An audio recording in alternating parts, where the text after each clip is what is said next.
Inspector Tayai Tayai Tayai Lakle Ahan mamakta da le night story tabiri basi mujhe em sagur jamna taranok chobog loina nai kong nono khuram jari ngasi ju pudona laksari Inspector Tayai marfuma thoi shubatanga asomna Rahul gi mama hospital aduda laikana khiram amaromda thoinugi mung manungsu Rahul gi mama laikana baduda yaw khiram Rajen Sir, repising asi court apu togadaban. I could say Sintarong, Karalokatabia. Court Miam Ponomok Tomjelaga. Makoy Setan, I could go to Gimunga, I don't honor again. Miamnam, the Nanamagidama. I couldn't the same Sadon Legadan. Sir, Ponomok symbolizer. Aduga, Court Kimanuma Suma Pandasu, Yana Sexin and Axelisa. Yana Fari. Makoy Mokoina Togs, keep a Tabagdugi Harabadi. Makoy Miam Shatuna. Makoy Mapunchilu Sinkibido. Maduna Power. Aduga Raja. Akana Bagari Mada, Makoi Buhab. Aduga, Court Yonana Bapuna Botoxi. Matamasi thinking. Asumna. Police station Adudigi, rapist Singadu, Yamna checks in a Potoroki. Court Kimapanama Sumanunda, Miam Changbangam Danan Bagidamak, Akanaba police ki forcing Yamna Kanangak Senki. Asumna Court Adugi Mamanga, rapist Singadu Procomatamda, Miam Kena Lausinki. Amadi, Court of Tomjin and Nubigidam Honaki. Masing Yam no Miam sing a dungak took none of Honavada, police no tear gas somebody, mock bomb the sing Makakira. Amso Mafamadu the Miam no Sangsinduna, rapist sing a dubu, could Tabangam Denan and Wagidamak, section Torang Lokaki. Masi Matunda, Makoi Mataka Tankalaki police is Sarsid the Induna. Makoi Mokogi Maral sing his statement sing a do, corn and in Kiz in a vaki. Adubu. Accused sing a dugi Makadigi. Makoi Mokogi Ukil sing a Tarakpagi Matungina. Togdo go to talk riving adu, Masagi Sahi Sudavana Moraga, Makubu Juvenile home the lane and Navagidamak, Corta Suna Law talk and Navagidamak, Wafamasi Tangalaki. In the other Sanari be Eke Matungina, Karigumasuma Tabakasida, Rapist Amana, Masagi Sahi Tarani Pani Makada Lerabadi, Makoi the Hakpacherak Bibiati. Sahi Anina Traga home, Juvenile home the Tamla Matunda, Makuibu Amana Tado Kibanatana, Atopalambi Mataleramti. Adubu, Imu Manungi Make the Lebu Ukilna. Rape Sataki Banubi Masado, minor S. Amani. Mahak Masasu, Sahi Taragani Pansudri. Adubu. Sahi Tarani Pansudri Binupi Amada, Pokso Eki Matungina, Amadi, minor S. Amabu, Tam Tina Hat Bagidamak, Makuibu Akan Vacherak Pina Nenubagidamak, Akan Mamong the argument Tonaki. Masimatung the corner. Rapist Maridu Makatana, judicial custody the Tamlaga. Case Asi Matang the Mugi Tokna Nenubagidamak, Case Asigi Matangi hearing, Tang Amok Leb Kirami. Rapist sing adu court ki potona bohnabada awaba moiki khoi saunar ba miyam ponamana court ta thajaba thamki badu khutakta makhoi burai ta di haiduna miyam na waroki adubu kona lepi ba matamadu adumak nai bataban amaromda rapist sing adu pothorona bohnabada miyam ponamana thomjilaki gate adu lalaga chongsilaki loinana police na su miyam adu tan khaiki miyam adu gi mathakta lathi charge toki Asumna Aruba Pibam the rapist Mariadu, police Nangak talk to Makoibu, judicial custody the remand Loktaduna, Makatana Makogi septi when an Wigidama, jail da Tajin Kiram. Yabo, Yamo, Yamo, Yamo Mukai Liginamo, Yamo, Kedorge. I see the lane. Yamo, Pomang Etorisi. I did Yamungi Kanadamatayam Sari. Yamunamu, Karigo Pom to Pondronobo. Ito. Kaidorgeba. Tawaiga Haksanga, Sena kind of Habidu Oigadori in Yamongo. As I did Yamungin Kanmada by Tomoyasi Pubungam Driniamo. As Karidorgemi, Nanga Capo, Karito Giwado Hana Hydri Cigarino. As Yamono, it's untomigo, Karigo the Pohono de Branongo. Ha, it's untomigan Karin the Pohono de Roba. Povonum Ponigino. Kaidorgeba. Karito Gavani. Lower than a Yamungi. Oh, Isantum Bicodo. I could find the libido layer Rui. Moyum Honganena, Port say Tamna Horn Beholdi, Yamukaring Hungry Hajibo. Eh, no one that you can hide. I wanted the Hydraga. No one that can hide over. As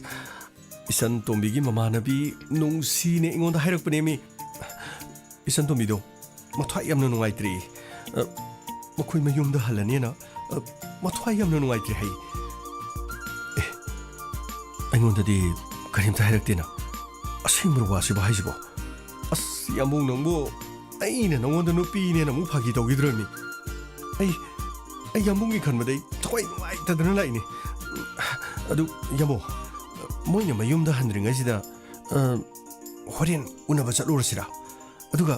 ꯈꯨꯗꯥꯡꯗꯣ ꯇꯥꯞ ꯄꯥꯏꯔꯒ ꯍꯦꯛꯇ ꯄꯥꯏꯔꯒ ꯆꯤꯡꯉ ꯂꯥꯛꯑꯁꯤ ꯑꯗꯨ ꯑꯣꯏꯔꯗꯤ ꯃꯣꯏ ꯃꯌꯨꯝ ꯍꯣꯡꯒꯦꯅ ꯍꯣꯡꯖꯔꯁꯨ ꯑꯩꯈꯣꯏ ꯁ꯭ꯋꯥꯏꯗꯗꯤ ꯂꯩꯔꯅꯤꯗꯅ ꯑꯗꯒꯤꯗꯤ ꯃꯥꯁꯨ ꯂꯨꯍꯣꯡꯉꯒ ꯂꯩꯔꯝꯅꯤꯅ ꯅꯨꯡꯁꯤꯁꯨ ꯑꯗꯨꯝ ꯑꯩꯒ ꯑꯗꯨꯝ ꯅꯛꯁꯤꯟꯅꯕ ꯑꯗꯨꯝ ꯌꯥꯔꯅꯤ ꯍꯥꯏꯔꯤꯕ ꯏꯇꯣ ꯅꯪꯒꯤ ꯋꯥꯐꯝꯗꯣ ꯆꯨꯝꯕ꯭ꯔꯥ ꯆꯨꯝꯗꯕ꯭ꯔꯥ ꯍꯥꯏꯕ ꯑꯩ ꯀꯔꯤꯒꯨꯝꯕ ꯑꯝꯇ ꯈꯪꯗ꯭ꯔꯤ ꯑꯩ ꯏꯆꯟꯇꯣꯝꯕꯤꯗ ꯑꯃꯇ ꯍꯪꯒꯦ ꯍꯪꯉꯣ ꯌꯥꯝ ꯊꯨꯅ ꯑꯝꯇ ꯍꯪꯉꯨ ꯌꯥꯝꯃꯣ ꯍꯧꯖꯤꯛꯃꯨꯛ ꯍꯪꯉꯨꯁꯦ ꯀꯔꯤꯒꯤꯅꯣꯕ ꯃꯣꯏ ꯌꯨꯝ ꯍꯣꯡꯅꯦꯅ ꯇꯧꯔꯤꯗꯨꯕꯣ ꯅꯍꯥꯟꯒꯩꯗꯤ ꯍꯣꯡꯗ꯭ꯔꯒ ꯍꯧꯖꯤꯛꯀꯗꯤ ꯌꯨꯝ ꯍꯣꯡꯅꯦꯅ ꯇꯧꯈꯠꯂꯛꯏꯁꯤ ꯀꯔꯤꯒꯤꯅꯣꯕ ꯑꯩ ꯏꯆꯟꯇꯣꯝꯕꯤꯗ ꯑꯃꯇ ꯍꯪꯒꯦ ꯍꯜꯂꯣ ꯇꯥꯗ꯭ꯔꯣꯕ ꯀꯔꯤ ꯂꯩꯔꯒꯦ ꯏꯆꯟꯇꯣꯝꯕꯤ ꯑꯩꯅ ꯇꯥꯔꯤꯕ ꯄꯥꯎꯁꯤꯕꯨ ꯇꯥꯗ꯭ꯔꯣꯕ ꯀꯔꯤ ꯄꯥꯎꯅꯣ ꯇꯥꯔꯤꯕꯣ ꯅꯈꯣꯏ ꯌꯨꯝ ꯍꯣꯡꯉꯅꯤ ꯍꯥꯏꯁꯤꯕꯨ ꯍꯣꯏ ꯇꯥꯗ꯭ꯔꯣꯕ ꯑꯩꯈꯣꯏ ꯍꯣꯡꯉꯅꯤꯌꯦ ꯑꯗꯨꯒ ꯑꯩꯉꯣꯟꯗ ꯀꯔꯤꯝꯇ ꯍꯥꯏꯗ꯭ꯔꯤꯕ ꯀꯔꯤꯒꯤꯅꯣ ꯇꯥꯗ꯭ꯔꯣꯕ ꯌꯨꯝꯗꯤ ꯑꯩꯈꯣꯏꯅ ꯂꯩꯔꯤꯕꯁꯤ ꯕꯔꯥꯅꯤ ꯑꯩꯈꯣꯏꯒꯤ ꯌꯨꯝꯗꯨꯅ ꯍꯋꯥꯏ ꯃꯤꯅ ꯃꯩ ꯊꯥꯈꯤꯕꯅꯤ ꯑꯗꯨꯒꯤ ꯌꯨꯝ ꯑꯗꯨ ꯑꯩꯈꯣꯏꯅ ꯌꯨꯝ ꯁꯥꯕ ꯁꯦꯝꯕ ꯑꯗꯨ ꯂꯣꯏꯁꯤꯜꯂꯕ ꯃꯐꯝ ꯑꯗꯨꯗ ꯂꯩꯇ꯭ꯔꯕꯗꯤ ꯃꯤꯒꯤ ꯃꯌꯨꯝꯁꯤꯗ ꯀꯌꯥꯝ ꯀꯨꯏꯅ ꯂꯩꯗꯣꯏꯅꯣ ꯑꯗꯨꯕꯨ ꯏꯆꯟꯇꯣꯝꯕꯤ ꯑꯩꯉꯣꯟꯗ ꯍꯥꯏꯗꯕꯗꯨꯗꯤ ꯇꯥꯗ꯭ꯔꯣꯕ ꯆꯞ ꯃꯥꯟꯅꯗ꯭ꯔꯣ ꯁꯤꯗꯤ ꯃꯤꯒꯤ ꯃꯌꯨꯝꯅꯤ ꯑꯗꯨꯒ ꯑꯩꯈꯣꯏꯅ ꯂꯩꯒꯗꯧꯔꯤꯕꯁꯤꯅ ꯑꯩꯈꯣꯏꯒꯤ ꯌꯨꯝ ꯑꯁꯦꯡꯕꯅꯤ ꯑꯩꯁꯨ ꯍꯥꯏꯒꯦꯅ ꯇꯧꯕꯅꯤꯗ ꯑꯗꯩꯗ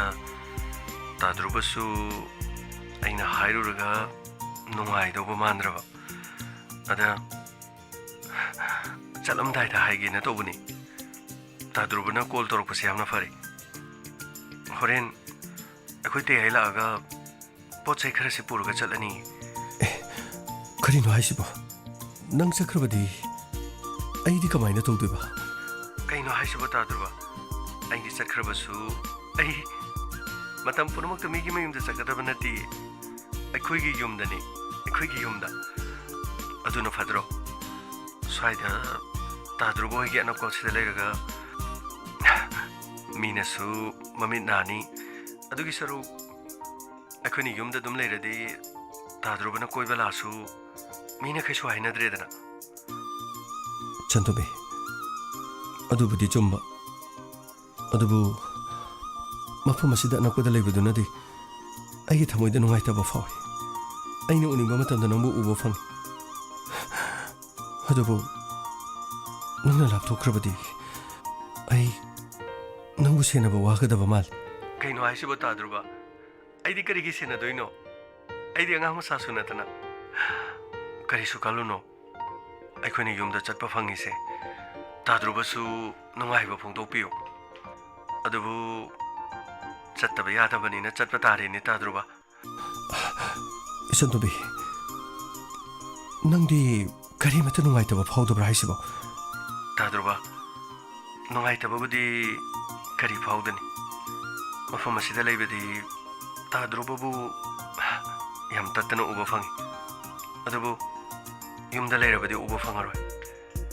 ꯅꯣꯡ ꯐꯥꯗꯣꯛ ꯎꯅꯕ ꯅꯠꯇꯅ ꯎꯅꯕ ꯐꯪꯉꯔꯣꯏ ꯍꯥꯏꯕ ꯄꯣꯠ ꯆꯩ ꯌꯥꯝꯕꯕꯨꯗꯤ ꯅꯠꯇꯦꯗ ꯐꯤꯔꯣꯟ ꯆꯥꯔꯣꯟ ꯈꯔ ꯑꯗꯨꯒ ꯃꯐꯝ ꯑꯁꯤꯗꯒꯤ ꯂꯩꯕ ꯄꯣꯠ ꯆꯩ ꯈꯔ ꯈꯛꯇꯅꯤꯗ ꯑꯌꯥꯝꯕꯗꯤ ꯌꯨꯝꯗ ꯑꯩꯈꯣꯏ ꯇꯥꯃꯣꯅ ꯂꯣꯏꯅ ꯊꯝꯗꯨꯅ ꯂꯩꯔꯕꯅꯤ ꯑꯩ ꯏꯁꯥꯁꯦ ꯀꯩꯅꯣꯝꯃ ꯇꯧꯔꯦꯗ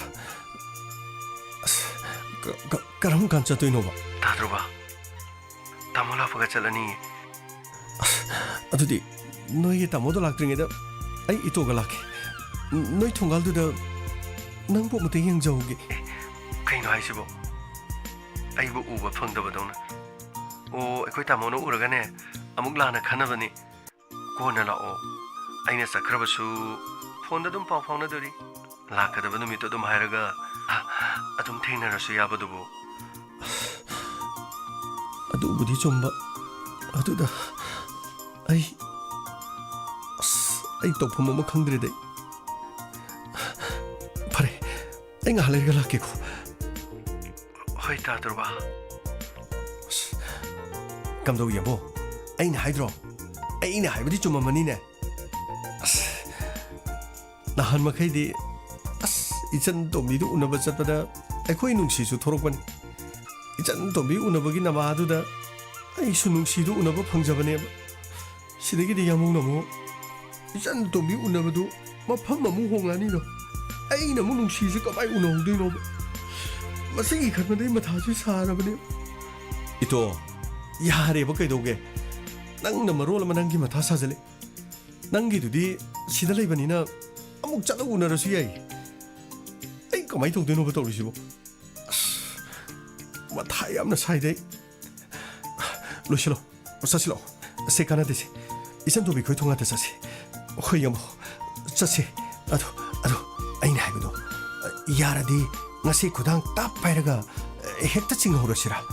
ito matu yaba natira atau karamna nungten pobop sidabo migi kudang pairaga mayumda hanne na to wingedu kamaina kudang paiduno moigi mabungdur marolam sathiriba nang ka horobro ha na homdu da thakibudu nang ka horobra ba tu na chatpudu nang ka horobro as palakanu de yamo adu upar me yaba natira moi tamogi kuthado inga sibo ka udribani लो गाड़ी थोड़ो चलो होय होय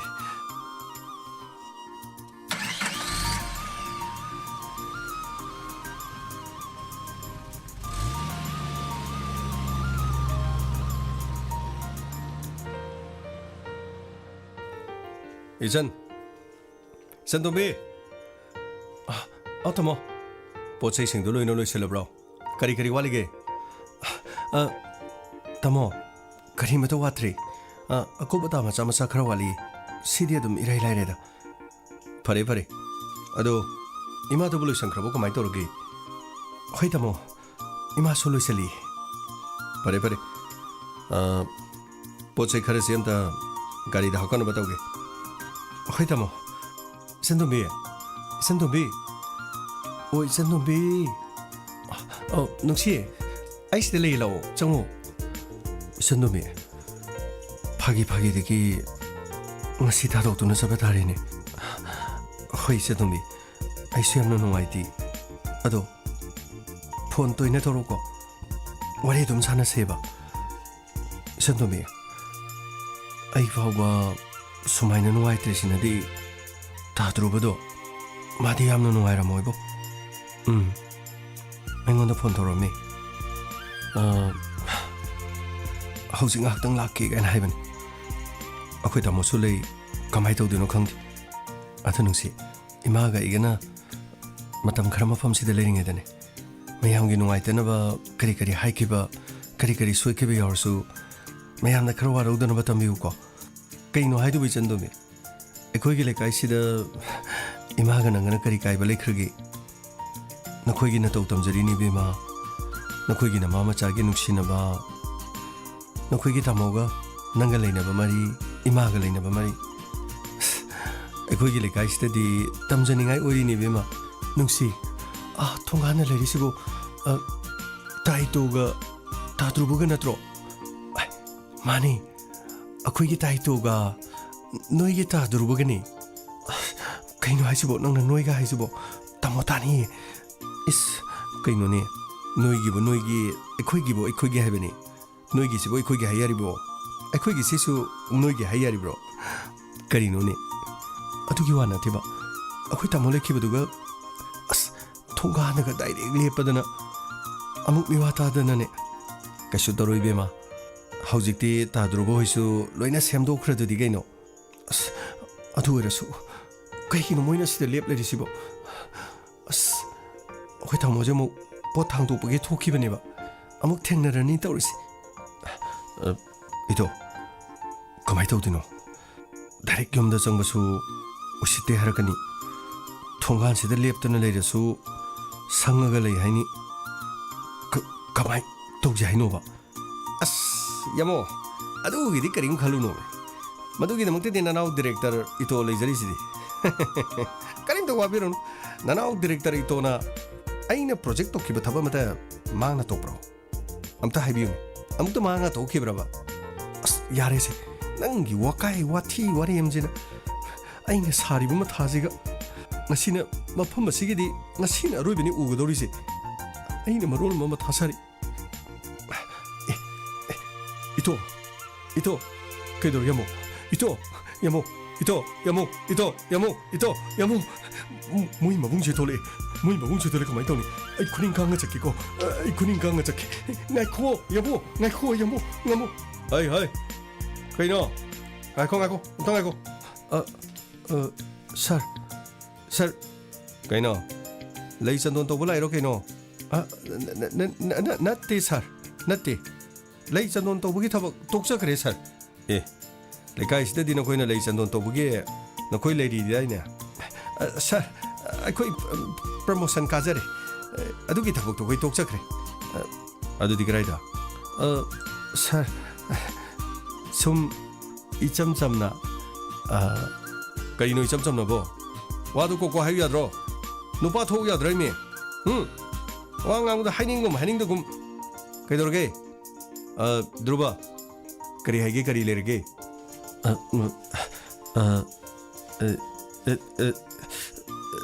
살 그이노 살 거기 아룸 아양 당도블 레르디 ꯑꯩꯈꯣꯏ ꯊꯥꯡꯖꯒꯦꯅ ꯂꯥꯛꯏ ꯑꯣ ꯑꯔꯨꯝ ꯃꯌꯥꯡ ꯊꯥꯡꯕ ꯌꯥꯏꯅꯦ ꯅꯈꯣꯏ ꯁ꯭ꯋꯥꯏ ꯃꯐꯝꯁꯤꯗꯒꯤ ꯑꯩꯅ ꯐꯖꯩꯅ ꯎꯅ ꯆꯟꯕ ꯐꯝꯐꯝ ꯈꯔ ꯑꯗꯨꯒ ꯏꯃꯥꯒ ꯏꯆꯟ ꯇꯣꯝꯕꯤꯒ ꯇꯨꯝꯕꯒꯤ ꯀꯥꯡꯊꯣꯜ ꯑꯍꯟꯕ ꯑꯃ ꯑꯗꯨꯒ ꯑꯔꯨꯝꯕ ꯄꯣꯠ ꯆꯩ ꯈꯔ ꯌꯥꯎꯔꯤ ꯑꯩꯁꯨ ꯉꯁꯥꯏ ꯃꯈꯩ ꯀꯔꯝꯅ ꯒꯥꯔꯤꯗ ꯍꯥꯞꯁꯤꯒꯦꯅ ꯈꯜꯂꯝꯃꯤꯅꯤ ꯌꯥꯗ꯭ꯔꯕꯗꯤ ꯑꯩꯁꯨ ꯄꯨꯂꯤꯁ ꯁ꯭ꯇꯦꯁꯟꯗꯒꯤ ꯑꯩꯒꯤ ꯑꯉꯥꯡꯁꯤꯡ ꯀꯧꯒꯦꯅ ꯇꯧꯔꯝꯃꯤꯅꯤ ꯑꯗꯨ ꯅꯈꯣꯏ ꯂꯥꯛꯑꯕꯅꯤꯅ ꯐꯔꯦꯅꯦ ꯁꯥꯔ ꯃꯥꯅꯤ ꯑꯗꯨꯒꯤꯗꯃꯛꯇ ꯌꯥꯝꯕꯨꯡ ꯙ꯭ꯔꯨꯕꯒ ꯑꯩꯒ ꯗꯥꯏꯔꯦꯛ ꯍꯦꯛꯇ ꯂꯥꯛꯆꯕꯅꯤ ꯀꯔꯤꯅꯣ ꯏꯇꯣ ꯉꯁꯥꯏ ꯃꯈꯩꯗꯤ ꯋꯥꯗꯣ ꯍꯥꯏꯅꯤꯡꯒꯨꯝ ꯇꯧꯏ ꯐꯔꯦ ꯅꯈꯣꯏ ꯂꯥꯛꯇꯅ ꯃꯇꯦꯡ ꯄꯥꯡꯕꯤꯒꯦ ꯍꯥꯏꯁꯦ ꯌꯥꯝ ꯐꯔꯕꯅꯤ ꯂꯥꯛꯑꯣꯈꯔ ꯄꯥꯏꯃꯤꯟꯅꯔꯁꯤ ꯑꯗꯨꯒ 407ꯒꯤ ꯗ꯭ꯔꯥꯏꯚꯔꯁꯦ ꯑꯁꯤꯒ ꯑꯩꯈꯣꯏ ꯃꯔꯤ ꯍꯦꯛꯇ ꯄꯥꯏꯔꯒ ꯒꯥꯔꯤꯗ ꯊꯥꯡꯃꯤꯟꯅꯔꯁꯤ ꯌꯥꯅꯤ ꯁꯥꯔ ꯌꯥꯎꯗ꯭ꯔꯁꯨ ꯑꯗꯨꯝ ꯑꯩꯈꯣꯏ ꯑꯗꯨꯝ ꯇꯧꯖꯒꯦ ꯁꯥꯔ ꯑꯇꯩ ꯑꯋꯥꯠ ꯑꯄꯥ ꯌꯦꯡꯁꯤꯟꯕꯤꯌꯨ ꯑꯩꯈꯣꯏ ꯍꯦꯛꯇ ꯑꯗꯨꯝ ꯊꯥꯡꯖꯒꯦ ꯌꯥꯝꯕꯣ ꯑꯔꯨꯝꯕ ꯊꯥꯡꯉꯨꯔꯁꯤ ꯂꯥꯛꯑꯣ ꯍꯣꯏ ꯑꯩꯕꯨꯁꯨ ꯀꯤꯕ ꯑꯩꯕꯨꯁꯨ ꯔꯦꯁꯄꯦꯛ ꯇꯧꯕ anyway नखोईगिदो नखोईका सोकनीको गारीगी ड्राइवर नखोई खर फजन अमता पाइमिनोको फनी सर हैमा नुंसी ताद्रुबगा ताइतोगसे अखोईगे पोचे अरुम थांगबा यावरेमी तेगा वरी सानरगा करी हाइनरगा यानरी जानो सिबो ओइबेमा अखोईगी ताइतो सिदी लाइदबने कनानो खंगनो मखोइना थोकपा मा हाइजलगने मफम असिदा सोइदना संकोइरमनी यामना हिद्रा अस इबानी सिदा सुम येंगलेरगुमसे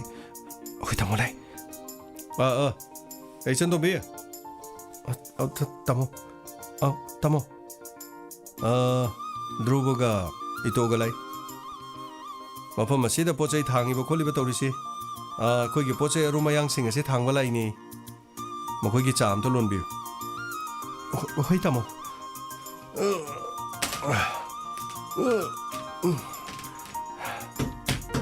यारे इतो ध्रुव सिदा लाओ होई लाओ चा थक्सी लाओ याम नुंगारे नखोई नि संगसंबिरक्तन ngasi mateng pangbibase yam नुंगारे होई सर अदो अखोइसो मतम खरा लेकाई सिदा लेरमे हौजिक्ति अखोइसो योमदुदे जतबा याद्रे आइबुदी नखोइगी पुलिस स्टेशन सिदा दुम लाइकिनी अदुबु इमागा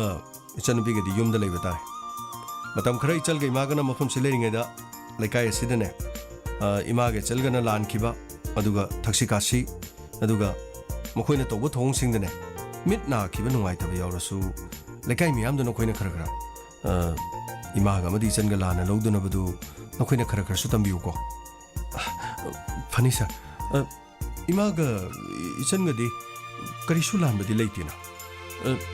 मखोइदी लेखाय सिददी मियाम पुनमुना मखोइगी मतौ तमनिने हाइजरि फरे फरे फरे फरे इचनदो बे चा पुथोरक्तरिब्रे नंगो तमो सिदा लेजरि से ताइतो चा पाइसे ताद्रुबा चा पाइसे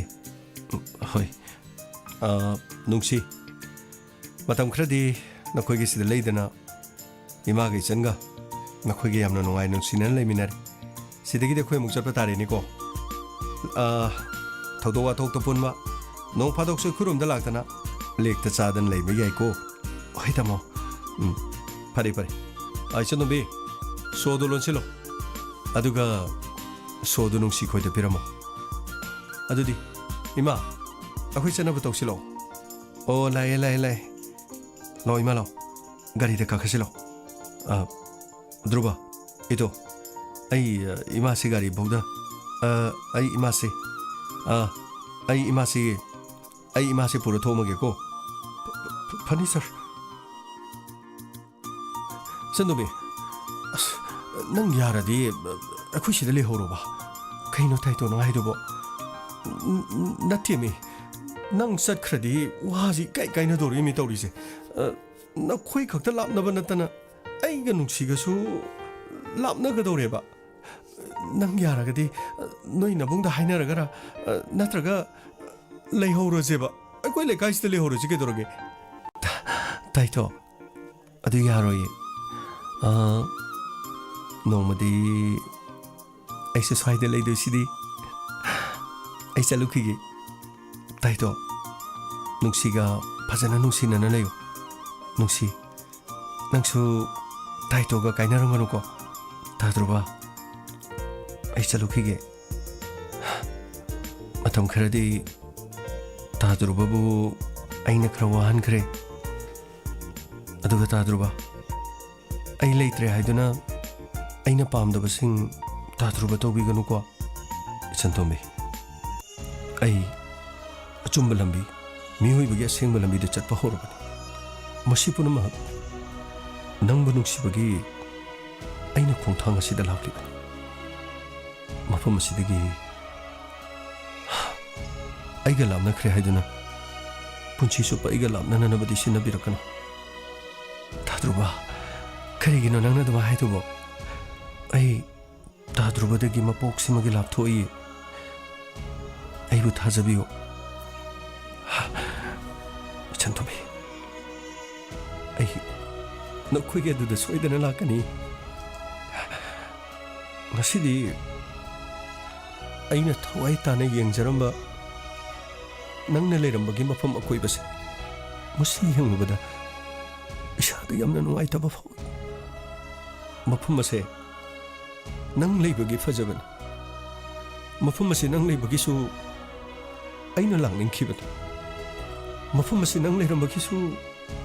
aina yengjaramba hojikti मफम से नंग लेररोय हाइबगिरा करिनो आइगी पुंगदा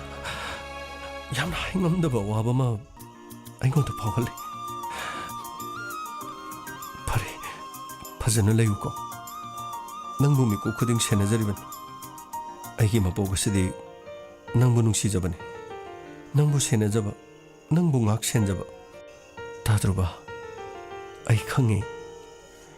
ताद्रुबा नाइबु नुंसिबिबा कनामतनसु इंगोंदा दुगुमना नुंसिबिबा ngamoi इमागा तामोगना मपान ngai थोसिलो नुंसि अदुदि ai चलुखिगिको इचनतोंबी ai लेहोरगिको नंगना सकिबसि यामना नुंगाइति नंग यम योबगा आइगोंदा फोन तोरगो होय आई नंगोदगी लापथोप नती अंगावबी आई यम योबगा फोन तोरक्तोइन चलुखिगिको ताइतो ताद्रुबा फजन लेबिरमको अइना पामदबा तौरी हेक ताबदने अइदि नुंसीद अदुम हंगदोइन करिगुंबा अइना पामदबा हेक तौवे तारबा अइ पुंसीजिगी नंगोदा माइ उनसी लोइदुबिन चंतुमी अइबु थाजबिउ अइ नंगना पामदबा मथ तौरोइ अइ नंगबु नुंसी ताद्रुबा अइसु ताद्रुबाबु नुंसी फरे इमा का तमोगा ngaire ai salukige ko chandombi laone thenge laone lai tamo lai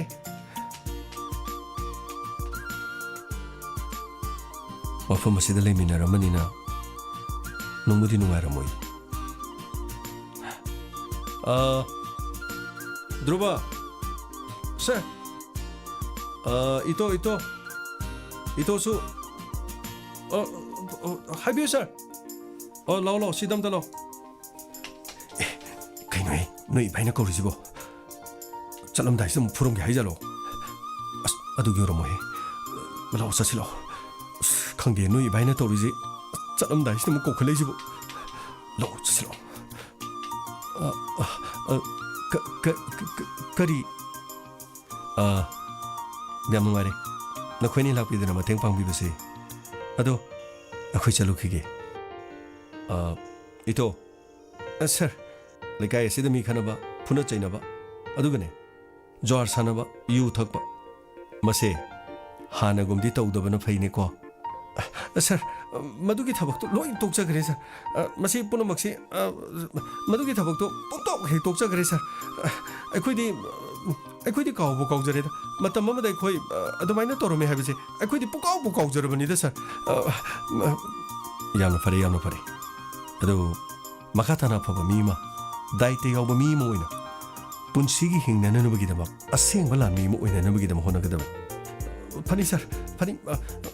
funny sir सोइदन होनजगे अखोइगी वादी अखोइगी पुंसीजिदी इचन तोबिना पुरा सेमतोबनी हा करी हबा नते हाइदे सर हाइदे इचन तोबिना सेमदो हबा फरे ध्रुवा हानगुमना नकोइना रां खाक्तना लेकाय सिदे ngoksinaba मी फुना चिनबा अदुगुमदु तौबा याद्रिको फने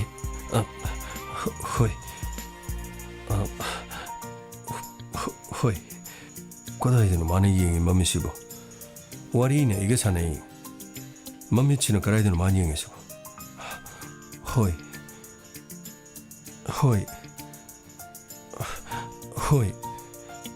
करिनोने अइने मङोदा वारी सारी मानो वारी सिदि तादना होय हाइरग मम्मीसिना इसन तोबिदा दुम येंग लैनि करिनो मान तोइसिबो होय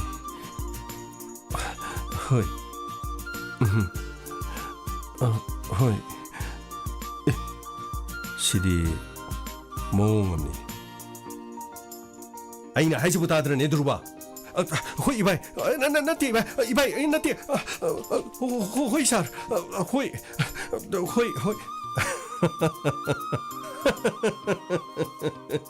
कहीं तो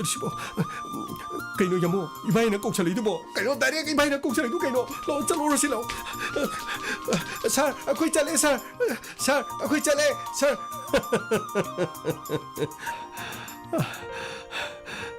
कहीं नते है ध्रुव भाजिना तौरी मोंगसिबो कहीं नोमी नंबो अथुने मा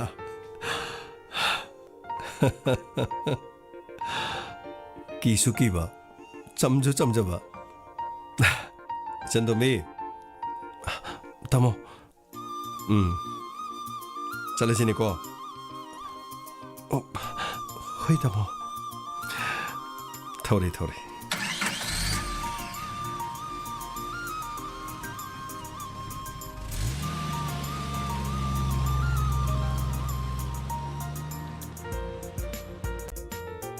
राहुल डॉक्टर संगसंबिरो अदोंगी मा वखल तारे वरी सानबा यारानी करी हाइबा डॉक्टर अदुदी यामना फरे थोइनुमा राहुल की ममा से वखल तारे हारिने ꯑꯗꯨꯗꯤ ꯑꯩꯈꯣꯏ ꯃꯌꯥꯝ ꯄꯨꯂꯞ ꯆꯪꯒ ꯌꯦꯡꯉꯨꯔꯁꯤꯔꯥ? ꯍꯣꯏ ꯃꯣꯏ ꯄꯥꯕꯨꯡ. ꯊꯣꯏꯅꯨ, ꯁꯅꯥ, ꯁꯟꯇꯣꯁ ꯂꯥꯛꯑꯣ. ꯆꯪꯉꯨꯔꯁꯤ ꯂꯥꯛꯑꯣ. ꯂꯥꯛꯑꯣ ꯔꯥꯍꯨꯜ. ꯍꯣꯏ ꯏꯃꯥ.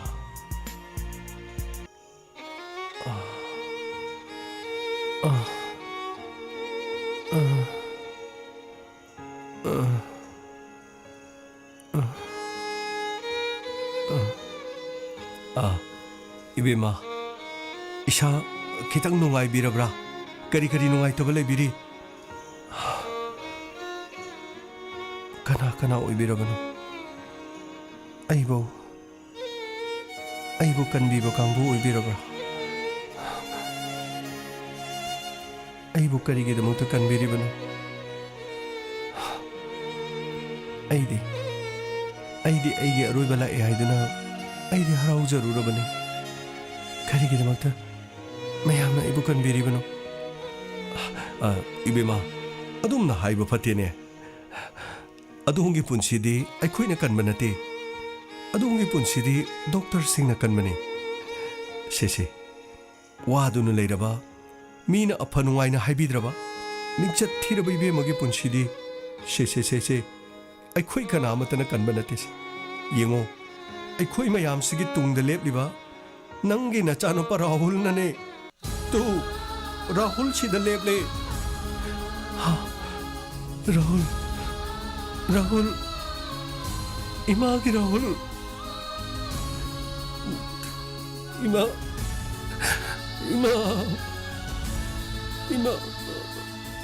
नचाबू ngapi इमा.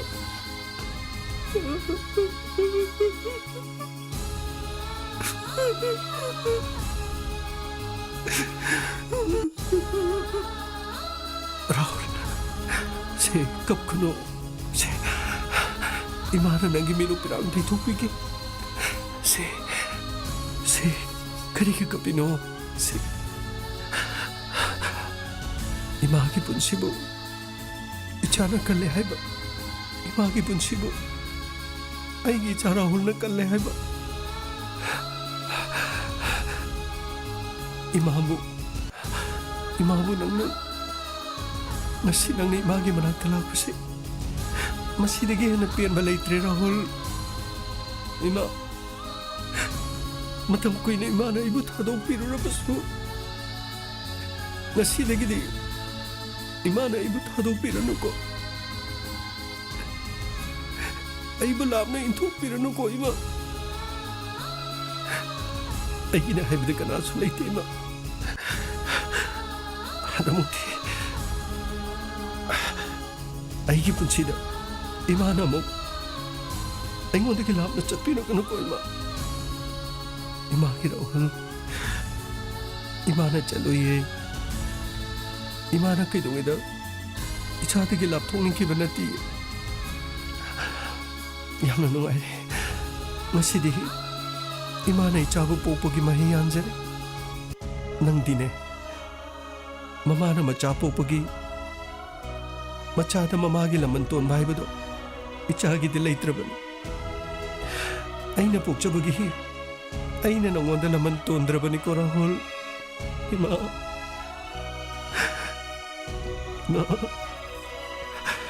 नाबा फरो. इमा नाबा फरगा पबुंगे इमागा खोइना लेमिनरंबा चावरबा युमजावदो अमुक हने युमफम थोंगतना इमागी फिजी यादोना चेन चोंदुना सानरखिबा मफमदो अमुक हना सागलुरसे इमा नाबा फरो. इमागी बुंगा राहुल इमा नाबा फरे इमा नाबा फरबसिदी चलगदबनी. नंगी पबुंगना थंबिरंबा युमफम मदुमक्तदा इमा इसा चलदबनी.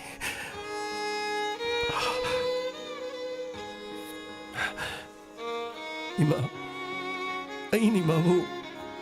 नुमित अदुदा थीना ngang तानथोकी. नुमित अदुदगी इमाना उखोंग वाखोंगदा मफम कदाइदा इमाना लेलमगदगी हाइबदो नचा आइना वारो मनखिबने इमा खंगना खंगसिन्नदना लेरखिबने इमा इमागी खाव अदुदि यावरमलिबा मतम हेलब चाबा याद्रब तन अकंग खरा चाबा याद्रब केक खरा लंबी सड़क अफंग नीरगा इमाना उखोंग वाखोंग तुमदुना लेरमगदबदो न चाबा ngakpiyuko ima न चाबा ngakpiyuko राहुल अदुदि करिसु नतिये अदुदि करिसु नति इमागी मपोग असिदा तमखिबननि इमागी मपोग मैदा अदुमना चारुचो अदुमना हिंगलुचो हाइदुना इमागी मपोगता तमलमबननि इमादि लानखिदबनि इमुंग अदुदा चाना थंगनब करिमता लेत्रे हाइदुना कैथेल अदुदा क्वा योलखिबनि अदुबु मिफत्ता खरना नमदुना कैना कसिंदुना अदुबु मीगी मचिंदा इमाना तोपमदा मयुम पानखे हाइनरबसु राहुल इमादी सागै ओनखिदे इमादी राहुलगिदमक हिंगलखिबनि इमादी नंगिदमक हिंगलखिबनि राहुल इमा अदुगा इबेमा अखोइसु मिलु पिरांग माय से पुंचो चोले यारे सिदगिदी नमा मचा कपतो सिदगिदी अखोइ नुंगाइरबा इमुंग मम सागतना यामना नुसिनना सिदगिदी लेरगदबनी राहुल की माना सो अखोइसे खंबिरमरो अदुबु मतंग चाबदा सोइनरा खंगलानी यामना फरे ngасidi राहुल की इमाना मेकअप अमुक थोरक्तुना अनौब मरी ममुसे सेलहलकपसी यामना नुंगाइ यामना फरे इसा थोइनो ममा अदुदि अखोइ कमदौसिगे पाबुंग सिदगिदी आइगे संतोष को लेजाहरगे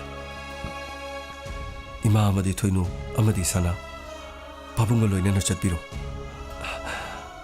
मतम खरै मासे कंखननबो अखोइ कनो होनजरगे अदुगा इमाबु युमदो पुदुना चचरगे पाबुंगना थंबिरम्मा चावरबा इंखोल अदुदा अनौब युमफम अमगा लोइनना अनौब पुंसिगी खोंथांग अमगिदमा सेम साबा हुजरुरगे पाबुंगना अखोइबुसु नुंसिबियुको याय नंगी पाबुंगने याइको नंगी पाबुंग युमफम थोंबा लाकदोरिबनिने नमागा इगा nganta लागा युमफम थोंबा यावगदोरिबनि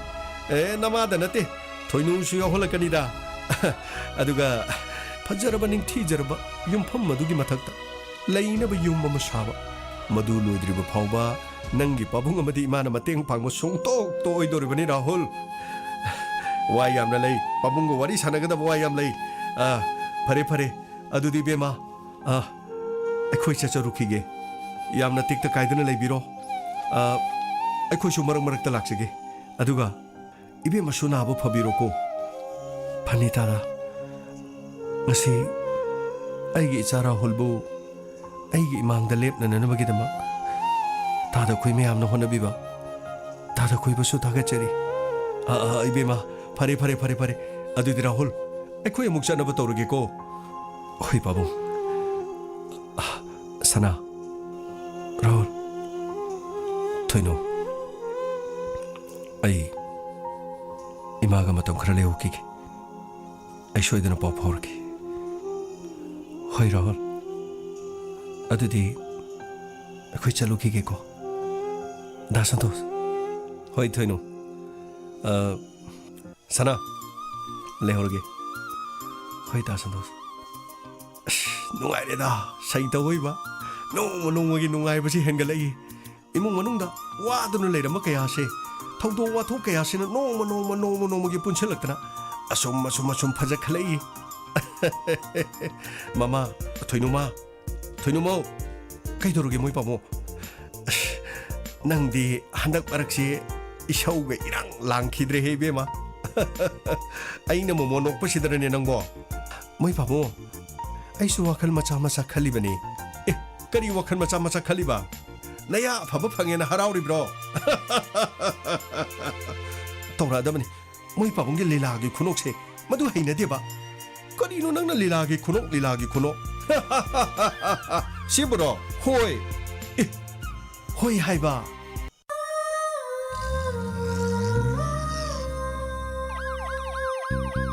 lakle inspector tayay lakle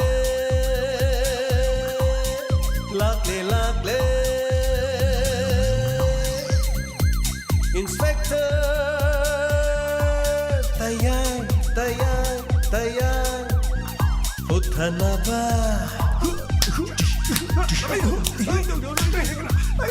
Kanbinaba. Thank you, sir. Welcome. Uthanaba. Kanbinaba. Inspector. Tayay. Lakle. Inspector. Tayay.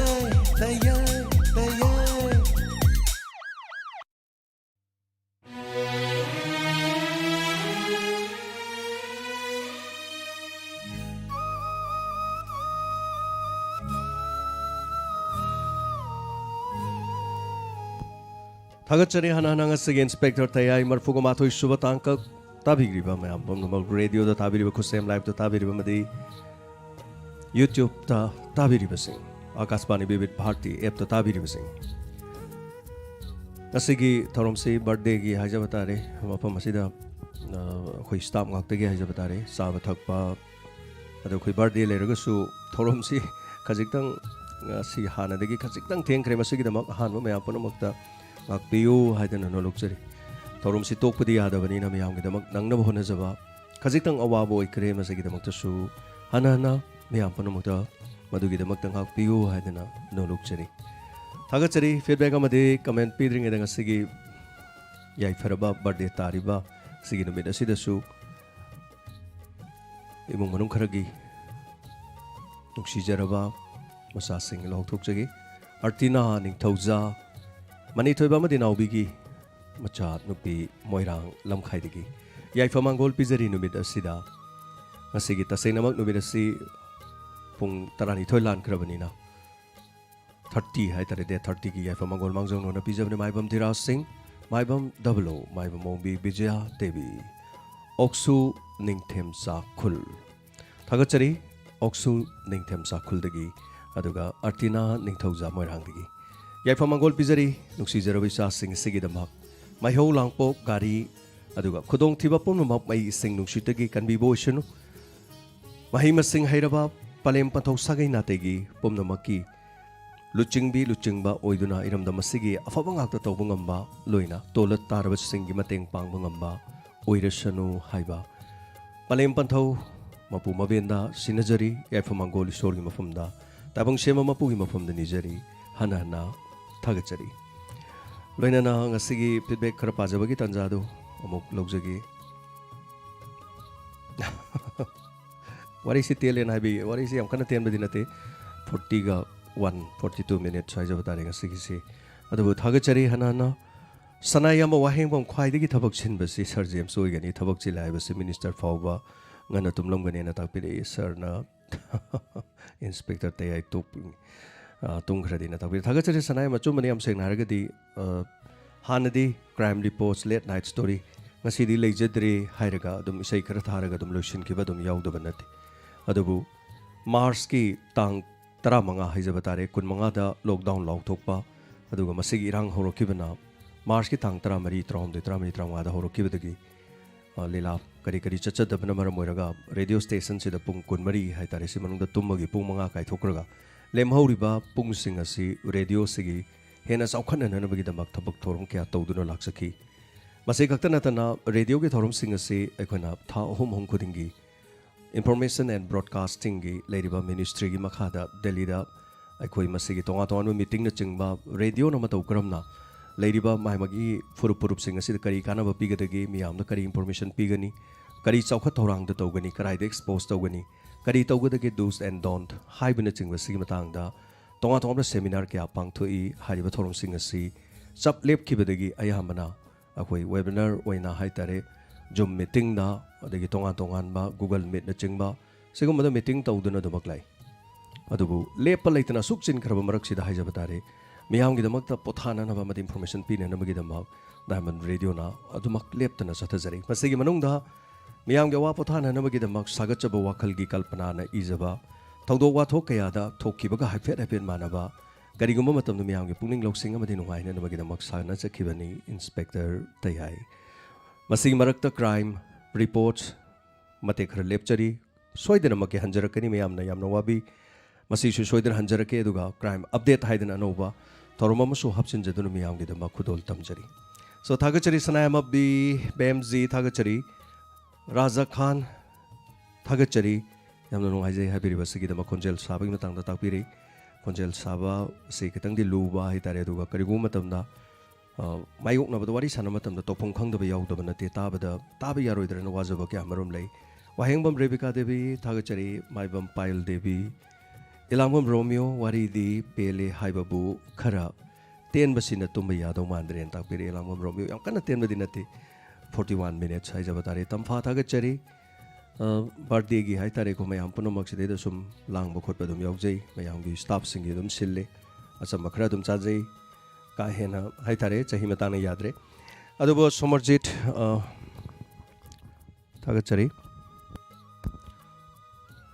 थागचरी हनाना सोमरजित निंगथौजम लाइसरम रोबेन सिंह थागचरी रियो हुइरेम थागचरी इंस्पेक्टर तैयाई ध्रुवन इबाई कौबा ताबा नुंगाई तुनुगी मपाना नोकपसे हमना नुंगाइना ताकपिरी थागचरी वारीसिगी कप्पा नोकपा मागी तांकक सिनी यादबन हाइतारे ममादु लोकसननब होनरकपदा कप्तबा यादबा हाइतारे मरमदी इमानाबा फरबरा हे हर नोबदी यादबनी हाइतारे सो थिमदु सागचन होनजबदा मैम सपोर्ट तौबीबा थागचरी युमलेंबम सेलेब्रिटी मैडम थागचरी हैप्पी बर्थडे ना ताकपिरी सो पुनमक हाइतारे याफमंगोल पिबिरकपा लेप लेतना मसिंग लांगमद्रबा कया मरुम पिबिरई मसिगिदमक्ता थागचरी आइगी माइकैदगी थैंक यू हाइबो फावबु ngमजदबा अदुकी मतिक यामना पिबिरकपना मियामना नुंगसिबिदुना हाइजबा तारे डायमंड रेडियो की यामबा ब्रदर याफमंगोल पिजरी हाइना हाइतारे नुंगसिजरबा कया मरुना पिरकपदा इना थैंक यू ngasi अयुक्तगी हनबदा हौजी फावबा लोइदे अदुबु थागचरी पुमनमक पिबिरकपसु पिबिरक्तबसु मतम पुनमक्ता मियामगी लेबाक असigi रमदम असिगिदमा कथोकचरबा अहाकी पुंसिना मियामगिदम अफब क्या मरुम तौबु ngambojagi soirabasु लालबसु मियामना लमजिंग लमताकपियु अफब कयाद चटमिनसी लोइनना अखोइ मसेल हाइतारे फुरुपकिदमक याफनन बहोनमिनसी विस पिबिरकपु खुदिमक हनहना थागचरी अबेमा थागचरी बसंत लाइसरम थागचरी राहुल की ममाग मचागी वारी सानबा कप्पदा मिछि चोटले ना ताकपिरे थागचरी अचुम्बा दोंगी थमोइदा हाइतारे वारी नि खलगसु ममा मग मचा मग दुगुम्बगी फिबम सिचुएशन दु लेबा मतमदा औबा ताबना कनाना मित्तगी पी तारोइदगी अदोमना असेंगबा वाखल खनबा ngamba amadi थमोइदा मिनुंगसी चावबा ओइबना मित्तगी पी तारिबनी मुन्ना ताबिदुना अमुक्तंग सिंगसिनबिदुना येंबियु सोइदना मक कपकनी वारी नि हाइबा काउथोकपिरबदी अदोमना इंगोबी हिथंग मयुम थागचरी हनाना डायमंड रेडियो से डायमंड सर जेम्स लेरंबगी न ताकपिरे थागचरी अइना होनजबद मियामना सपोर्ट तौबिबगनी अइना फन्याम होनजरबसु ताबिरिबसिंगना सपोर्ट तौद्रबदी करिसु ओइरोइ पुमनमक्ति मियाम हाइबसिदी ईश्वरगुमनी सोफिया कुमाम थागचरी बिसोरजेट निंगथौजम यामना नुंगाइरे ngasiदी राहुलगी इमाना ज्ञान तारक्तुना वारी वताइ सानबा पुनिंग यामना नुंगसिना ताकपिरे बिसोरजेट लाइसरम जितेन थागचरी सरगी मपोक नुमित असिदा करम्बा वाहि हाइरगा थागचगदबनो हाइजनिंगबा कयानी अदुबु शक्ति पुनमक पीरगे पुंसी नुंगसांगो याइफबो ओइरोना ताकपिरे थागचरी लाइसरम जितेन अयामा मतमना होनजबा माइ पाक्सगे मियामगिदमा होनबदा अदुगा रेडियो से डायमंड रेडियो की होनजबद माइ पाक्सगे मरुइना पुंसीदा नादे येक्तबा हाइबसिना मिओइबगिदि ख्वाइदगी अफब करिनि हाइतारे अदुना सो थागचरी हनाना तंफा सागर लुवांग हैप्पी बर्थडे दा जेम्स अदु तापिरे थागचरी हनाना Alice Penau kapanokpa loinama yawi yamna nungai duga happy born day thagachari bung James na tapiri thagachari sigidamaktasu Raja Khan thagachari be birthday all nungai yaifaba punamak na pibiri thagachari Zenit Mayang Lambam thagachari Herojit thagachari Sheikh Altaf Hussain Inspector Tayai laktringeda Sir James ki sandokkiba isai singdu yamna fazai yamna ngai tapiri Sheikh Altaf thank you so much haibirak pasigidamak Saisakpani saisakpoina horokibani aigi punsigi khongthang ahanba dungasi aina lepliba khongpham si aini saisakpo oina changsilamdrabadi khongpham asi laklam loi aduna mafam adudagi mari adudagi haitare so wari se dum adundagi lakiba ngatani thagachari ponma marupa chandra kaisam thagachari yamna fajaina tapere happy birthday sir happy day thank you so much naurem naubi thagachari amarjit sanasam mama pokpagi lamanton dare ngasidi rahul thagachari Birachan loitang bam thagachari drubagi ibai haibu wahida noklure natakpiri Birachan ngasi di kadai wai duno ma khajik tang nohon ge ne yam kan nohon nei aduga comic aiba nok na bohna basimuk luba leite yam sengna hairakan aduna nok na basi kadai wai da haisige na toina pochai thangbu du yawraga loisalak pa sendu da haitare amutang soiraga ibai namtang goksalak ibai na ani ohom langtang hailam ge na khanbada mapa du chap chana dum takre yam nongai jai masida me yam pun mang nok piba Bigyarani Stogol Sem Thagachari Khwaidagi Nunghaiba Thangkakni Natakpiri Thagachari Prakash Togdam Ngasidi Khara Ten Khre Du Rahul Mamaga Nungsina Khre Natakpiri Thagachari Ranjana Thongam Keju Chanokram Happy birthday once again sir Yaifabada Uibiu Matam Sang Nami Hamgi Shiba Tobunga Uibiu Natakpiri Thagachari Keju Mayam Punamak Haitare Tabiri Bakodimak Mayam Punamak Suni Chap Manana Haitare Koi Hadaki Mapok Langlon Chida Koi Punamak Tengnarari ꯑꯩꯈꯣꯏ ꯁꯛ ꯈꯪꯅꯗ꯭ꯔꯕꯁꯨ ꯈꯣꯟꯖꯦꯜꯗ ꯇꯥꯟꯅꯔꯤ ꯃꯤꯡ ꯄꯥꯊꯣꯛꯅꯔꯤ ꯊꯧꯔꯝ ꯁꯔꯨꯛ ꯌꯥꯔꯔꯤ ꯄꯨꯜꯂꯔꯤ ꯑꯩꯈꯣꯏ ꯗꯥꯏꯃꯟꯒꯤ platform ꯑꯁꯤꯗ ꯊꯃꯣꯏ ꯑꯃꯒ connect ꯇꯧꯗꯨꯅ ꯆꯥꯎꯈꯠꯂꯕ ꯃꯇꯝꯁꯤꯒꯤ ꯍꯥꯏꯕ ꯇꯥꯔꯦ ꯁꯣꯁꯤꯌꯦꯜ ꯃꯦꯗꯤꯌꯥꯒꯤ ꯃꯇꯦꯡꯅ ꯔꯦꯗꯤꯑꯣꯒꯤ ꯃꯇꯦꯡꯅ ꯃꯐꯝ ꯑꯁꯤꯗ ꯄꯨꯜꯂꯔꯕꯅꯤꯅ ꯄꯨꯝꯅꯃꯛꯁꯨ ꯌꯥꯏꯐꯕ ꯑꯣꯏꯕꯤꯌꯨ ꯃꯌꯥꯝ ꯄꯨꯝꯅꯃꯛꯁꯨ ꯅꯥꯗ ꯌꯦꯛꯇꯕ ꯑꯣꯏꯕꯤꯌꯨ ꯌꯥꯏꯐꯕ ꯑꯐꯕ ꯉꯥꯛꯇ ꯑꯣꯏꯕꯤꯌꯨ ꯊꯥꯒꯠꯆꯔꯤ ꯒꯣꯕꯤꯟ ꯈꯨꯃꯟ ꯊꯥꯒꯠꯆꯔꯤ ꯍꯟꯅ Yamba nanawgidi itoga drubaga yawbasi yam nungaijai yaifare Diamond Radio na haina takpiri thagachari salam herojit teyai afaba oibiu sir haibiri thagachari salam herojit kanana teyai kawi kanana gangwai kawi kanana Rahul kawi kanana Dhruva kawi pomnuma kawi ningba kawiu miyamna nungsibiba sigidamakta su thagachari chauba samam thagachari ngasidi warisi nungsi yam su nungai na haibiri Deepak Ningthauja Rahul amadi mamagi amongana thengnahanbibagidamak thagachari iduna laikhrabani wari paringde yaukrabani machaga kainaba amuk thungnaba haibase wari dunani poloida punsilakliba unahaliba mamaga machaga thengnarabani na lapnarubagi kainarubagi thamoidagi makhol tholoklibani thamoigi makhol oina mitigi sinthaраklibani ising marikkum mitki pi oina Tiken Wainam Thagachari Inspector Tayai Rahul Giwarina Warriasi Younglen Saru Uibagum Torugli Yamna Fazai Natapiri Thagachari Tiken Tasenamakti Mayamponum Yam Pamasi Inspector Tayai the Pava Punbaka Payeva Tenba Action Toba Yampami Mayamna Aquina Song Kangjabadasu at the Warisi among the police officers sing police ki family sing police Nakram I think Naka Maito Kapna Bangatami Pavangaka Nataba Makogi Punsi the Sosugo Wari Kayamarum Lay Habase Warisina Sumna Karigoma Matam the Utoksay Kanagumana Fava Punba Kotpatagi Taidokraga romantic Oiba Natragi Manungi family play the Sat Kibra Haibagi Kanda Bagum Yaudabadinati Adabu Wari di Loina Legani Wari Sing Duni Pugachariba Thagachari Hanhana once again Gayatri Katrimayum Thagachari Rahul Gidamak Tamoi Kairi Natakpirapa Quantoxam Punsiba Maite Tamo James Nasigi Wari Yamna Nunghaise Kapanokpa Animak Pulli Haina Tapiri Krishnananda Sharma Brahmachari Mayum Itoga Drubaga Makoi Anigi Mathau Sidi Tayaina Supian Kringa Sidi Rahul Gipunsi and over Yening Hunbo Idasanu Thagachari Rafiq Ahmad Happy birthday Natapirapa Nauksa Quarakpam Tabada Okte the Wari say Lohanding Dena Tapiri Thagachari Nauksa Hayingi Mokhakli Mungiaminasi Sofia Kumam Happy birthday to all Habire Sagaluang once again Somendro Kontokjam Thagachari Sugimati Karauzai Natakpire Pokrambam Devi Dazims with Thagachari Natakpire Tengla Suteng Miyangi Togol Tobibana Thagachari Pokram Devi very sorry I'm Gasidi Kitang Matamsi Hena Loki Basiki the Mangapigani ꯑꯩꯒꯤ ꯕꯥꯔꯗꯦ ꯇꯥꯔꯦ ꯍꯥꯏꯗꯅ ꯑꯩꯅ ꯉꯁꯤꯗꯤ inspector ꯇꯌꯥꯏ ꯇꯣꯛꯆꯔꯦ ꯍꯦꯛ ꯍꯥꯏꯕꯗꯨꯁꯨ ꯅꯨꯡꯉꯥꯏꯖꯗꯕ ꯑꯗꯨꯒ ꯃꯁꯤ ꯅꯪꯅꯕꯒꯤ ꯍꯣꯠꯅꯖꯕꯗꯗꯤ ꯍꯥꯏꯇꯥꯔꯦ ꯁꯣ ꯃꯌꯥꯝꯅ ꯂꯥꯡꯕꯗꯨꯐꯥꯎ ꯌꯥꯎꯕ ꯐꯥꯎ ꯉꯝꯖꯕ ꯅꯠꯆꯗꯦ ꯍꯥꯏꯖꯔꯤꯕ ꯑꯩꯒꯤ ꯁꯤꯗ ꯁ꯭ꯇꯥꯐꯈꯩꯅ ꯂꯥꯡꯖꯕꯅꯤ ꯃꯈꯣꯏꯅ ꯑꯗꯨ ꯃꯌꯥꯝ ꯂꯥꯡꯕꯗꯨꯗ ꯍꯥꯏꯇꯥꯔꯦ ꯁꯣ ꯑꯩꯃꯛ ꯌꯥꯝ ꯐꯖꯅ ꯌꯥꯎꯕ ꯉꯝꯗꯦ ꯑꯗꯨꯅ ꯑꯃꯔꯣꯝꯗ ꯌꯥꯝ ꯅꯨꯡꯉꯥꯏꯖꯩ ꯑꯗꯨꯒ ꯂꯩꯖꯔꯤꯕ ꯑꯩꯒꯤ ꯃꯄꯨꯡ ꯐꯥꯖꯗ꯭ꯔꯤꯕ ꯏꯅꯥꯎꯁꯤꯡꯅ ꯆꯦꯟ ꯆꯣꯡꯗꯅ ꯃꯈꯣꯏꯅ ꯍꯣꯠꯅꯖꯕ ꯑꯗꯨꯒꯤ ꯅꯨꯡꯉꯥꯏꯖꯕ ꯍꯥꯏꯇꯥꯔꯦ ꯁꯣ ꯌꯥꯝ ꯅꯨꯡꯉꯥꯏꯖꯩ Irom Binoi happy birthday to you James Haikruzam many happy returns of the day na tapirei thagachari sir Binoy adongi yaifamangol pibiba sigidama Raja Khan Chanchan Naurem thagachari yaifamangol pibiba Sunit Tibala Laimayum thagachari soiduna chingkhalga tabigani maibam Payal Devi Naurem Naubi W Pramodini thagachari yaifamangol pibiba sigidama Sogol Sem Binoy Boni haba Boni sorry Boni James kasigi birthday se chahi kya subo rino na tapirei dugat मुझे उस मतम पर नमक तमाई पाक पोई भी होना था फिर बोनी सही हमें सही आज पाखंग अन्नी आई तारे ने सही निफुगा मंगा संगसले थगचरे इंगो भी हिदंग मयुम ngasi diwari se yamna tele dubu yamna nungai khi na ta piri sangku ilangbam rahul amadi mama thengna ba fawba unthukna nungai jakhre ta piri thagachari dhanabir pawnam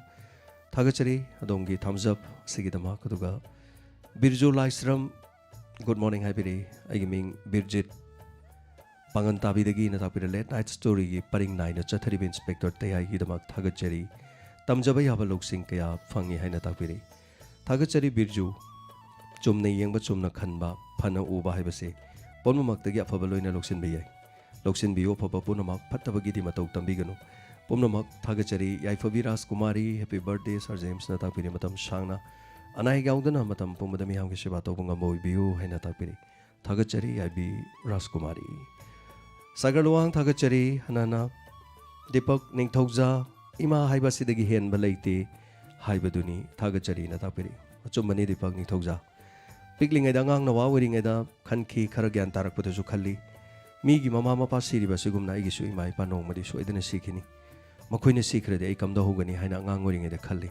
soidana maki adom adom su pikling aida natraga hojik imai pa laibiriba singna adongi thamoida phawbirongani adom na imai pa bo yamna nungsibirabati imungda phamungda tumdana leiriba ima se nongmadi kainarakani mongpham takta phungkini mai thadokkhini khaluba matamda muk pungning singsindani yengbi kayamuk pungning sina wai haibadu tasena maki yamna wai haitare kari hongani adugi matik yamna wai aduga asiguma matama lakani haibase thajarute adubu karigumba laklabadi mikupado adu matamadu da mamaga machaga kainabagi maisakado soidana khangbigan Alice Penau thagachari Dhanabir Pauno once again Padma Devi thagachari Roma Champamayum Ashok Kumar thagachari Yapamangol Pibiriba Punama Patuk Sabungam Jadri Yamna Pakibana Maramurga Joshua Child Okram thagachari ngasigi nga nangnabu hanabada kharawai habdu kari problem thingna bibigino kasu laite Joshua sida chaba thakpa chinau sing haitare gi staff lejari basing aduga thoromsu santongna bohonaba thoromsu santokna akoina kari haitare chaba thakpagi thorom ama sinna bohonaba da waba oi haitare so aina igi birthday tai haraga aina ka manung da program tawduna leirabadi adu su heng nungai taba adu aya mangang sing no ko chen dana ko hon honai ko gi lejari ba diamond gi mafam asida aduga thagachari tension jagi Suras thagachari Sagarluwang once again likla ning thogjam Deepak ning thogja tamfa abema Jinglen cycle taposen Joysri Inspector Tayai se dik churi thagachari sana jobo songtham jamna nongai ena tapiri episode Tayai gi Drupagi sen gi matang na motom nilje thagachari nongai bangakta mathang lap kasi lap khidra khali na tapiri hoi mi paiba leitabadi nati nongmadi loirakpi yai soidana loirakani ahoba leibagi roiba naibanina Gayatri Khetri mayum thagachari maitai chanu achumbagi kappa mali sir na tapire metai chanu ta senamaki Rahul amadi mama unabada kappada asengba kapi toksabna maga kapasiga toksanabai khokap amadi leibani adubu toksanabai khokap sidi haitre haitare so kappa matam do kappada dum pi tare adu khangmigani thagachari Salam Herojit Raja Khan Phairoism Singhajit thagachari economic kidamak isor do ngai gai phaba na pibiri thagachari hanana adu KMP Gaming Kanglai Park Maitai Pari thagachari Nanauna lamdam tauna leizarure adubu thamoi sengna tauruba thabak khudimakta yaifaba oisanu haiduna ishorgi mafamda nijari na tapiri KMP thagachari somas hanana lapna leirabasu nakna leirabasu aikhoi amata oina thamoi naksinaduna punsinaduna chap manaba achumbagi damak tola tarabasingi damak purubasigi damak aikhoi masen matam punamak to honaminasi amana soirabasu amana lalabasu ngakthok ngaksin toroga afaba maikaida chatminanaba matam punamak to honaminasi Thagachari Maibam Payal Pukramam Devi Nganbi Khundrakpam Thagachari Konthogjam Punsiba Maitei Nimai Aduga Devotion Thagachari Mai Pak ko soidun ojagi mayam suloina na haitare ai thanda mai pak na taba mayam pono makaloina na mai pak minasi punna yai phaminasi Maibam Payal Amarjit Sanasam Lorimbam Sanatombi Thagachari Danabir Paunam, I mean, say Amaloi Pazare, Maxamo, I park Kibangi Karakantok Zerga Pada, Mani Pazaki Sanandarke, Libamacha Tona, Thagachari, Ras Mohan Naurim, Bibi, Thagachari, Aduga, Kaidem, Ton Chandra, Sehi Kya Suba, happy birthday. Pakangani, as in Kunani Nipu, the Manga, Masam Hapsan. Thagachari all mixed channel. Happy birthday Sir James na tapiri. Thagachari mai pak poizagi ampono makaloina na.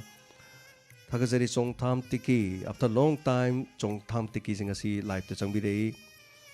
Thagachari ke SIS Arun Sir kaple ngasi show na tapiri. Thagachari Arun adom na thamoi pungning nungsigan ba minungsi chawbo rabadi soidana kapkani. Adobo mi se kaptaba sudum laibani mai na phanam kaplo so sungkap e kaptaba karai de kapino sibon. So nok nok taba misu lei ko dum karai da nok ningi no sibo na lei basisu adu bu thagachari Romeo irengbam elangbam Romeo thagachari Romeo ani thangnare handake lockdown se diamond radio leram du koksi pura ngaurga chalam gani ta pire yam chumi elangbam Romeo corona gi manung sida diamond radio gi subscriber lakh ama khare hen gali hai tare miyam na yum da lei biba adu ko wakhal pungning stress anxiety leigeda ba mayam hai jabatare so Diamond Tainabi dana support to be dana mayamna tabiba iram damasigi ihan hanma community radio mana safong lok kadami yamna support to be base yam nungai jai thagachari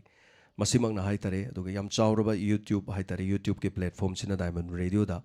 achauba revenue ma oijari bani so YouTube se Diamond Radio gi di kari haitare thau ni haitare amarom da so yamna thagachari mayam punama hanhana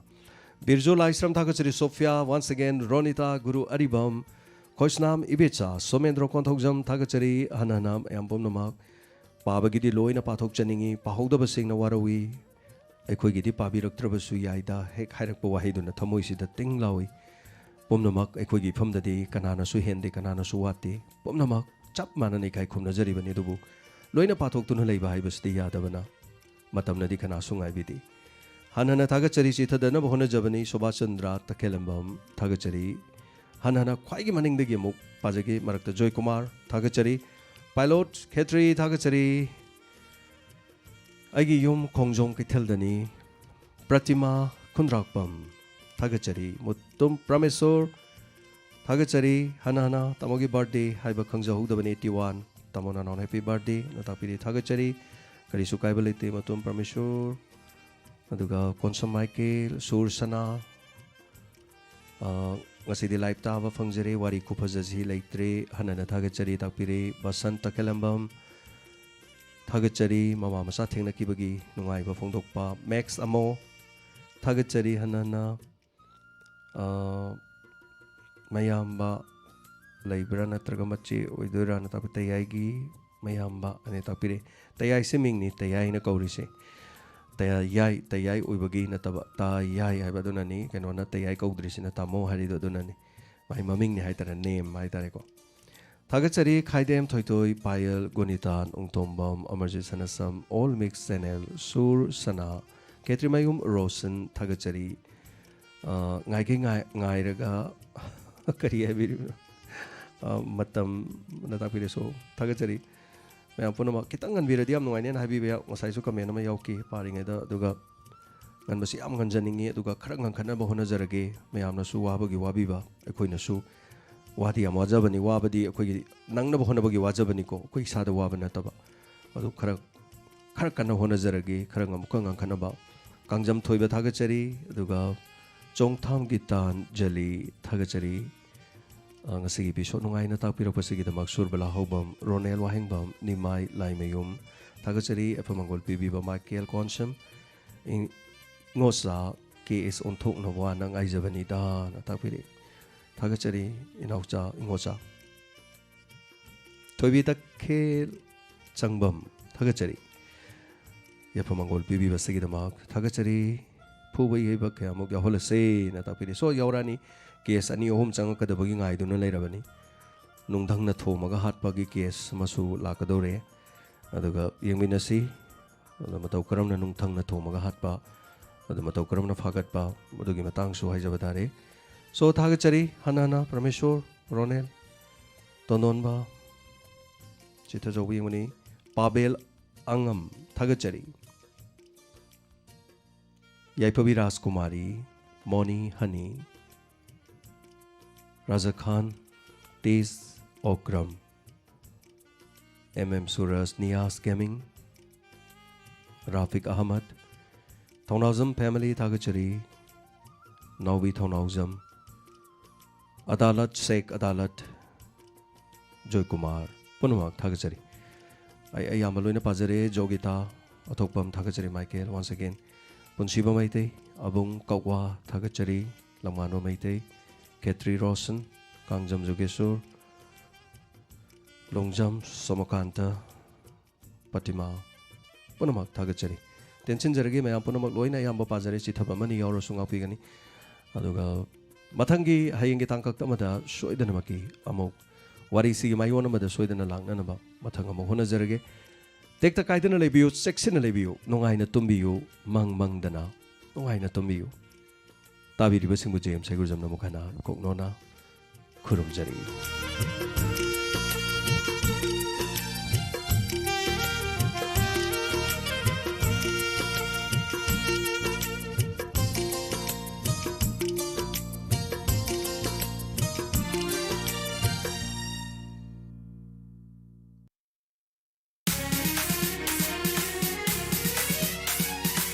Kasuna saklaba laikoni kanduka yade itin famni cheta balai traba changi thawaini Diamond FM radio oh Diamond FM radio 91.2 Diamond Radio Channel